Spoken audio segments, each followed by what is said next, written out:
আসসালামু আলাইকুম। সম্মানিত চাষি ভাইরা কেমন আছেন? আশা করি ভালো আছেন। কৃষি চিত্র বিডি ইউটিউব চ্যানেলের নতুন আরও একটি এপিসোডে আপনাকে স্বাগতম। আজকের এই এপিসোডে আলোচনা করব, আপনারা অনেকেই এই যে বর্ষা মৌসুমে শসা চাষ করেন সেই চাষ শুরু করেছেন, অনেকে হয়তো আবার চাষ করতে চাইছেন, এরকম একটি পরিস্থিতি রয়েছে। এর আগের ভিডিওতে আমি আপনাদেরকে জানিয়েছিলাম যে কিভাবে এই বর্ষা মাসে শসা চাষের জন্য কোন মাটি নির্বাচন, কিভাবে জমি তৈরি, কিভাবে বেড করতে হবে, এ টু জেড বিস্তারিত তথ্য জানিয়েছিলাম। ভিডিওটি আমি আই বাটনে দিয়ে দিচ্ছি। তো আজকের আমি আপনাদের জানাবো যে এই শসা চাষের অনেক ছোট অবস্থায় গাছের কি যত্ন পরিচর্যা আপনারা করবেন, কোন কীটনাশক, কোন ছত্রাকনাশক কোন সময়ে কি পরিমাণে প্রয়োগ করবেন, শুরু থেকে শেষ পর্যন্ত এগুলো নিয়ে আলোচনা করব। আশা করছি পুরো ভিডিওটি দেখবেন। পুরো ভিডিওটি দেখলে আপনি শসা গাছের প্রাথমিক পর্যায়ে কি যত্ন এবং কি কীটনাশক, ছত্রাকনাশক কোন সময়ে প্রয়োগ করতে হবে সব কিছু জানতে পারবেন। তাই সাথে থাকুন। আর এখনও যারা আমাদের এই চ্যানেলটি সাবস্ক্রাইব করেন নাই, অবশ্যই চ্যানেলটি সাবস্ক্রাইব করে আমাদের এই ছোট্ট পরিবারের সদস্য হন। আর অলরেডি যারা সাবস্ক্রাইব করেছেন তাদেরকে জানাই অসংখ্য ধন্যবাদ। তো চলুন কথা না বাড়িয়ে আমরা মূল আলোচনা শুরু করি। সম্মানিত চাষি ভাইরা, এই যে দেখুন ছোট শসা গাছ আছে এবং পাতা এখন থেকে কিন্তু কোঁকড়াতে শুরু করেছে, এবং এটার মেন কারণ হচ্ছে অত্যাধিক তাপমাত্রা। এই তাপমাত্রায় কি হয়, যেটাকে আপনারা চিরুনি পোকা বলেন, এই পোকার আক্রমণটা কিন্তু যথেষ্ট পরিমাণে এ সময় লক্ষ্য করা যায়। এরা ছোট অবস্থায় গাছের পাতা রস চুষে খাবে, যার ফলে পাতা কিন্তু কুঁকড়ে যাবে। এখন সমস্যা হচ্ছে এই অত্যাধিক তাপমাত্রা, কিন্তু আপনারা যে কোনো ধরনের ভালো দামি ব্র্যান্ডের কীটনাশক ব্যবহার করেন না কেন, তাতে কিন্তু ভালো রেজাল্ট পাওয়া যাবে না। কারণ মনে রাখবেন, যে কোনো কীটনাশক এই 35 ডিগ্রির ওপরে যদি তাপমাত্রা চলে যায়, তাহলে কি হয়, এই ধরনের কীটনাশকগুলো কিন্তু কার্যকারিতা কমে আসে। আপনারা যে রকম কীটনাশক ব্যবহার করছেন সেই অনুপাতে কিন্তু রেজাল্ট পাচ্ছেন না। এখন ছোট ছোট গাছ আছে, এই অবস্থায় চিরুনি পোকার আক্রমণ যথেষ্ট পরিমাণ লক্ষ্য করা যাবে। বাংলাদেশ এবং ভারতবর্ষের জন্য বলবো, আপনারা একতারা সিনজেন্টা কোম্পানির এই কীটনাশকটি প্রতি 15 লিটার পানিতে 5 গ্রাম হারে মিশিয়ে আপনারা স্প্রে করবেন এবং ঘুরিয়ে ফিরিয়ে স্প্রে করবেন। একই গ্রুপের কীটনাশক কিন্তু বারবার স্প্রে করবেন না। এরপর পরবর্তীতে আপনারা হয়তো 5 থেকে 6 দিন পর বাংলাদেশের জন্য বলবো, আপনারা কনফিডর এটা প্রতি 15 লিটার পানিতে 2 গ্রাম হারে ব্যবহার করবেন। আর ভারতবর্ষ থেকে যারা দেখছেন, আপনারা অ্যাটমায়ার ব্যবহার করতে পারেন। প্রতি 15 লিটার পানিতে 2 গ্রাম হারে ঘুরিয়ে ফিরিয়ে ব্যবহার করতে হবে।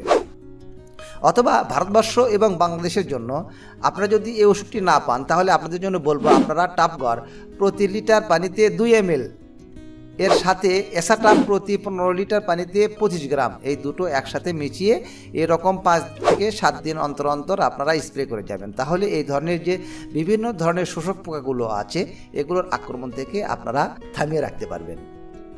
সম্মানিত চাষি ভাইরা, আপনাদের উদ্দেশ্যে বলতে চাই, শসা গাছ যখন ছোট অবস্থায় থাকবে তখন কম দামের কীটনাশক আপনারা বেশি পরিমাণে ব্যবহার করবেন।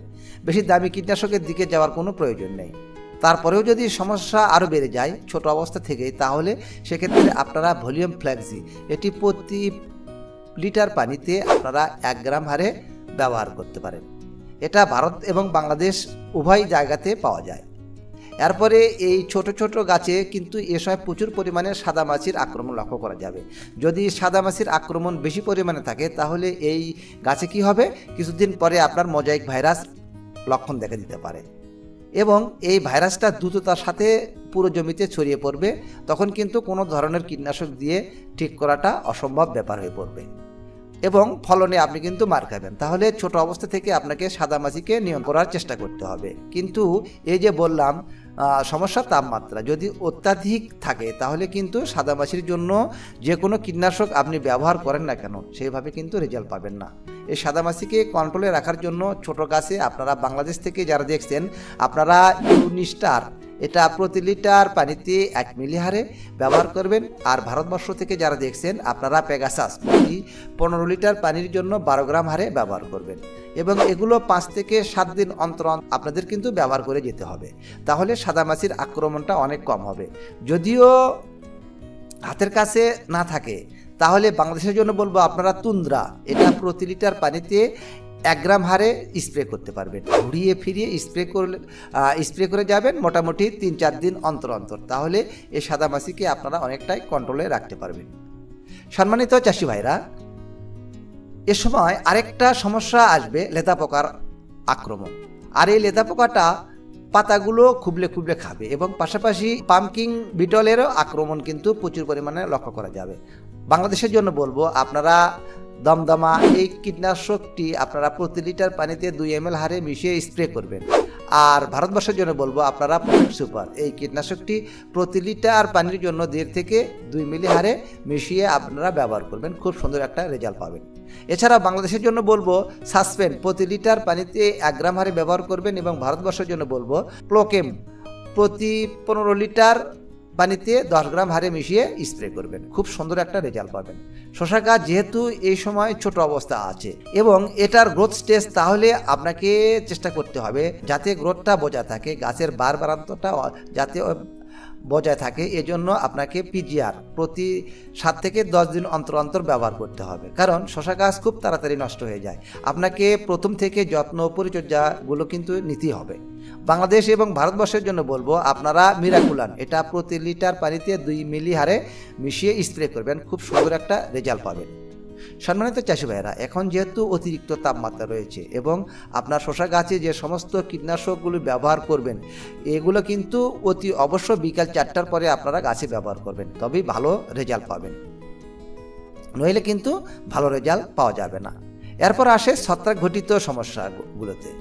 যেহেতু বর্ষা এখনও নামেনি, বর্ষা নামলে কিন্তু এরকম ছোট ছোট শশা গাছের গোড়া পচার একটা সমস্যা মারাত্মকভাবে লক্ষ্য করা যাবে। যদি এই ধরনের সমস্যা লক্ষ্য করা যায়, তাহলে বাংলাদেশ এবং ভারতবর্ষের জন্য বলবো, রিডোমিল গোল্ড সিনজেন্টা কোম্পানির এটা আপনারা প্রতি লিটার পানিতে 2 গ্রাম হারে মিশিয়ে গাছের পাতাতে ভালোভাবে স্প্রে করবেন এবং গাছের গোড়াতে ড্রিঞ্চিং করবেন। যদি সমস্যা না থাকে, কোনো ধরনের যদি ছত্রাক ঘটিত সমস্যা না থাকে, তাও কিন্তু আপনারা এই গাছের ছোট অবস্থা থেকে বিভিন্ন ধরনের ছত্রাকনাশক স্প্রে করে যাবেন। পাশাপাশি এই শশা গাছে যখন ছোট অবস্থায় থাকবে, সে সময় দেখবেন পাতাতে হলুদ ছোপ ছোপ দাগ লক্ষ্য করা যাবে, এটা হচ্ছে ডাউনি মিলডিউ সমস্যা। যদি এই ধরনের সমস্যা আপনারা জমিতে লক্ষ্য করা যায়, তাহলে বাংলাদেশ এবং ভারতবর্ষের জন্য বলবো, মেলোডিউ এটা আপনারা প্রতি লিটার পানিতে 3 গ্রাম হারে মিশিয়ে স্প্রে করবেন, খুব সুন্দর একটা রেজাল্ট পাওয়া যাবে। সম্মানিত চাষি ভাইয়েরা, এর পরবর্তী যেটা মারাত্মক সমস্যা লক্ষ্য করা যায়, ছোট ছোট গাছ থাকাকালীন পাতাতে সাইড বরাবর পুড়ে যায়, মনে হয় কেউ যেন আগুন লাগিয়ে দিয়েছে, এরকমভাবে পড়া পড়া দাগ আপনারা লক্ষ্য করতে পারেন। যদি এই ধরনের সমস্যা আপনার জমিতে থাকে, তাহলে বাংলাদেশ এবং ভারতবর্ষের জন্য বলবো, ক্যাবিউটপ এটা আপনারা প্রতি লিটার পানিতে 3 গ্রাম হারে মিশিয়ে ব্যবহার করবেন এই ছোট গাছের জন্য, তাহলে এই পাতা পড়া যে সমস্যা, এই সমস্যাটা কিন্তু কেটে যাবে। সম্মানিত চাষি ভাইরা, এতক্ষণ আলোচনা করলাম যে শশা গাছের ছোট অবস্থায় কোন কীটনাশক, কোন ছত্রাকনাশক কোন সময়ে কি পরিমাণে ব্যবহার করবেন, এ সকল বিষয়ে A to Z খুঁটিনাটি বিস্তারিত তথ্য। এতে যদি আপনাদের বুঝতে কোনো অসুবিধা হয়, তাহলে অবশ্যই কমেন্ট বক্সে কমেন্টস করে জানাবেন, আমি চেষ্টা করব আপনাদের প্রশ্নের উত্তর দেওয়ার জন্য। আর আজকের ভিডিওটি কেমন লাগলো অবশ্যই তা কমেন্ট করে জানাবেন। আর ভিডিওটি যদি আপনার উপকারী মনে হয়, তাহলে অবশ্যই চ্যানেলটিকে সাবস্ক্রাইব করবেন এবং বেশি বেশি শেয়ার করবেন। আমাদের চ্যানেলে ফসলের রোগবালাই দমন ব্যবস্থাপনা উপর অনেকগুলো ভিডিও আছে, প্রয়োজনে আপনি দেখে নিতে পারেন।